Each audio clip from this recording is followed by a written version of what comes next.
Certo, galerinha? A gente fez, na aula passada, a gente fez a aula foi sobre parede abdominal, né? A gente falou dos músculos, de o que eu vou passar da parede abdominal para entrar na cavidade. Beleza, eu entendi que, por exemplo, que lateralmente eu tenho que cortar pele, tecido celular subcutâneo, músculo oblíquo maior, menor, transverso, face transversalis, tecido extraperitoneal e peritônio. Passei tudo isso aí, recém estou na cavidade abdominal, na cavidade peritoneal. O que exatamente essa cavidade abdominal peritoneal é? Ela é tudo que se encontra por dentro do peritoneu parietal. Tudo que se encontra por dentro do peritônio parietal é a cavidade peritoneal. O que acontece, por exemplo, com as vias urinárias? Elas estão lá atrás de toda a cavidade abdominal, de toda a cavidade peritoneal. Então, a gente, por exemplo, o sistema urinário não considera como órgãos abdominais, e sim de região lombar, lá atrás, retroperitoneais. Beleza, eu acredito que com isso vocês entendam que todo órgão abdominal é todo órgão peritonizado, tá? Todo órgão que tem aquele peritônio visceral que a gente falou já em aulas. Beleza, pegamos essa ideia? Tá, não peguei muito bem, elaborei uma ideia, pode deixar em comentário aí que eu vou responder, tá? Ok, tudo bem, entramos. Então, tudo que está por dentro disso é a cavidade peritoneal. Beleza, e na cavidade peritoneal, o que eu tenho? Eu tenho órgãos, eu tenho vísceras, que antes que nada, eu tenho que ter uma ideia de onde eu encontro cada estrutura. E a gente divide a cavidade, a parede abdominal, de duas maneiras básicas, sempre, pela maioria dos livros. E o livro fala o seguinte: vamos dividir a cavidade abdominal, a parede abdominal, de duas maneiras. A parede abdominal, por exemplo, o Latarjet divide assim.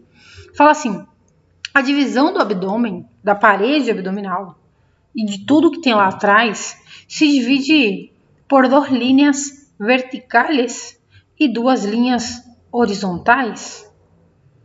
E essas linhas verticais, elas estão... A gente vai pegar o ligamento inguinal, de cada lado. O que era ligamento inguinal? Era uma formação peritoneal do músculo oblíquo maior. Era uma formação da aponeurose do músculo oblíquo maior. Era isso, era.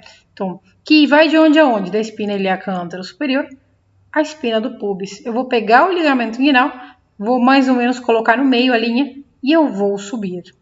Do outro lado a mesma coisa, ligamento inguinal, no meio do ligamento inguinal, poderia chamar de hemi-inguinal? Posso. E eu vou subir com essa linha vertical de cada lado, que coincidem com o borde lateral, né, do músculo reto. Beleza. E as linhas horizontais? A linha horizontal superior, extremidade anterior da 10ª coxilha, a extremidade anterior da 10ª coxilha. Isso é a linha horizontal superior. E a linha horizontal inferior da cresta ilíaca, a cresta ilíaca.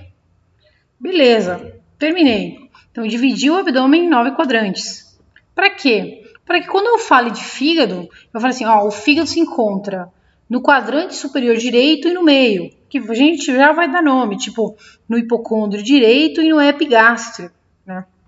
E pode passar de vez em quando no hipocôndrio esquerdo, mas a ideia é fazer isso. A ideia é a gente dividir em 9 quadrantes e saber em que quadrante eu vou encontrar, por exemplo, cada víscera, cada órgão, né?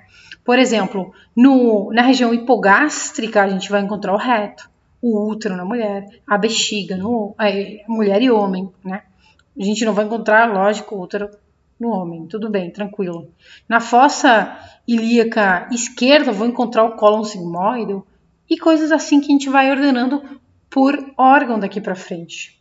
Na aula de estômago, por exemplo, vocês vão ver que o estômago está no hipocôndrio esquerdo, ou a maior parte do estômago está no hipocôndrio esquerdo e no epigástrio. Pode aparecer aqui embaixo? Pode aparecer, mas aparece em porções menores. Beleza, então eu já sei os pontos de referência. Linha horizontal superior, extremidade anterior da 10ª coxilha, a extremidade anterior da 10ª coxilha. Linha horizontal inferior, união de ambas crestas ilíacas. Linhas verticais são linhas que a gente pega mais ou menos na metade do ligamento inguinal e sobe. Pode chamar de linha M inguinal? Posso. E em outros livros vocês podem achar também linha M clavicular, que dá praticamente no mesmo. Vocês podem variar de livro a livro, mas é muito pouco. A ideia é que seja esses 9 quadrantes.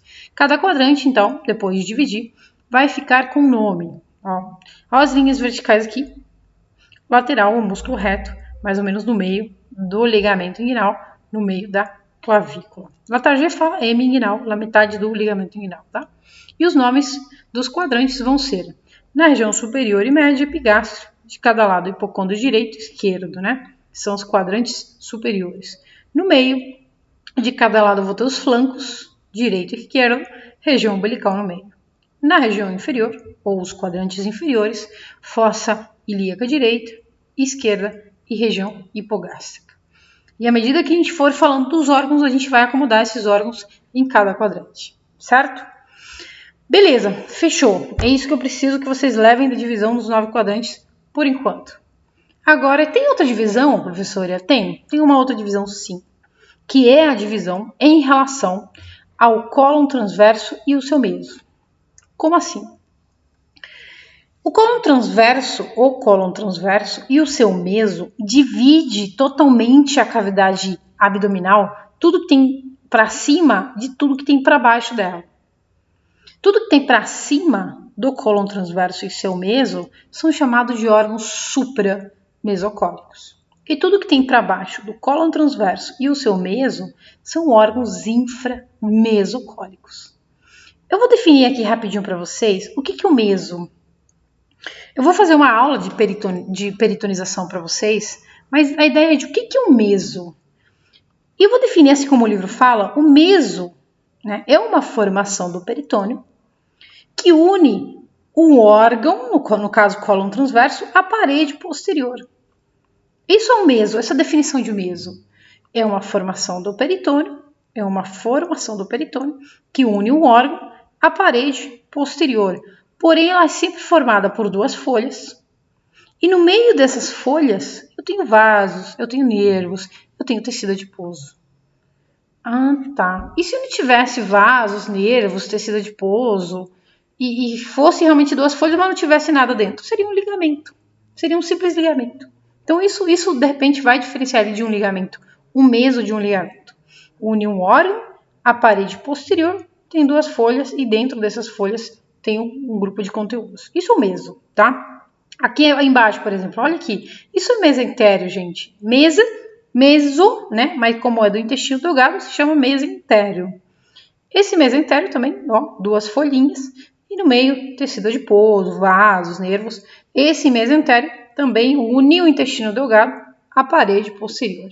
Isso, por exemplo, não possibilita o fato de um ninja, né, passar com sua espada, né, ou com sua lâmina pela parede anterior, cortar a parede anterior do abdômen, e o intestino pode até eventrar, ele pode até eviscerar, mas ele não vai cair, porque tem uma formação do peritônio segurando ele para trás aí. Tá, voltando à ideia. Então, meso, definimos o que é meso. É uma formação peritoneal que une um órgão à parede posterior. Tem 2 folhas, uma em cima, uma embaixo, ou no caso aqui uma anterior e uma posterior, depende da posição.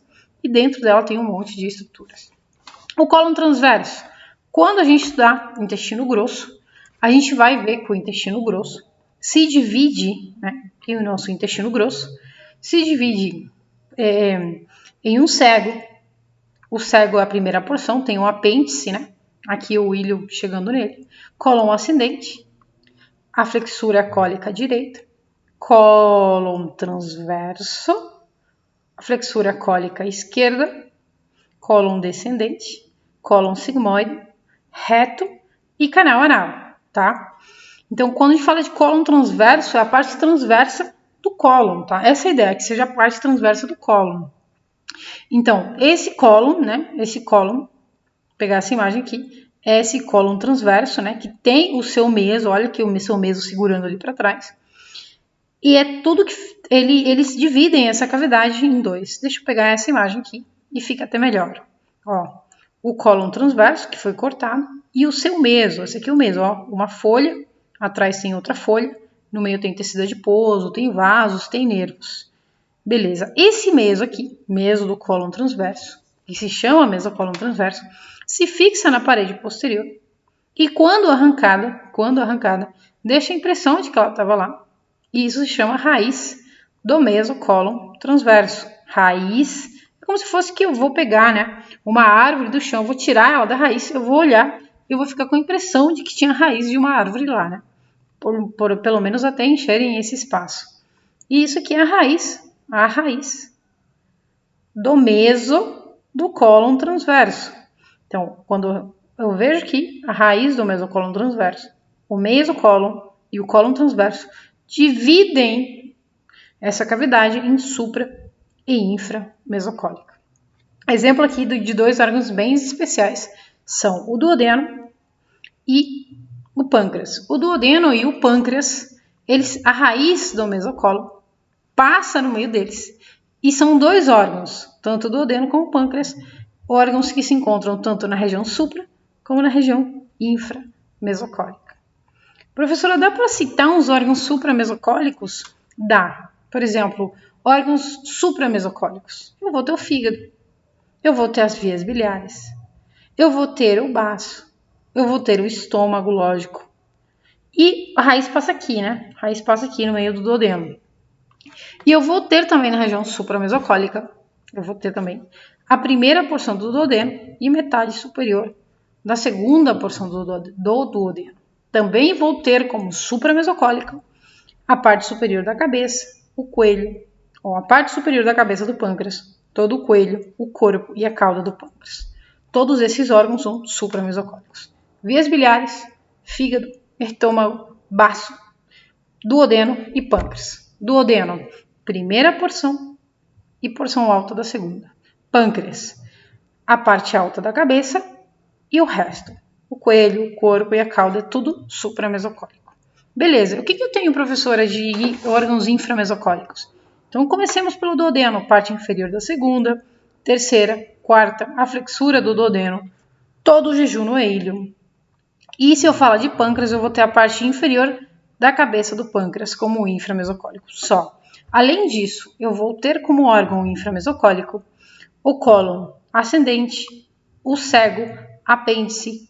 Eu também vou ter o cólon descendente, eu vou ter o cólon sigmoide, o reto e por aí vai. Essa é a ideia de divisão usemos essa imagem aqui, essa ideia de cavidade abdominal a partir do cólon transverso e o seu meso divide a cavidade abdominal em supra e inframesocólica, tá? Porque se divide território vascular. Supramesocólica é território vascular do tronco cilíaco. Inframesocólica é território vascular das mesentéricas, tá bom? É isso, gente. Essa é a ideia que eu queria que vocês levassem das divisões, das principais divisões da parede abdominal e da cavidade abdominal, tá? Na parede a gente vai ver o que tem lá dentro na cavidade abdominal. É isso, pessoal. Valeu, até a nossa próxima aula.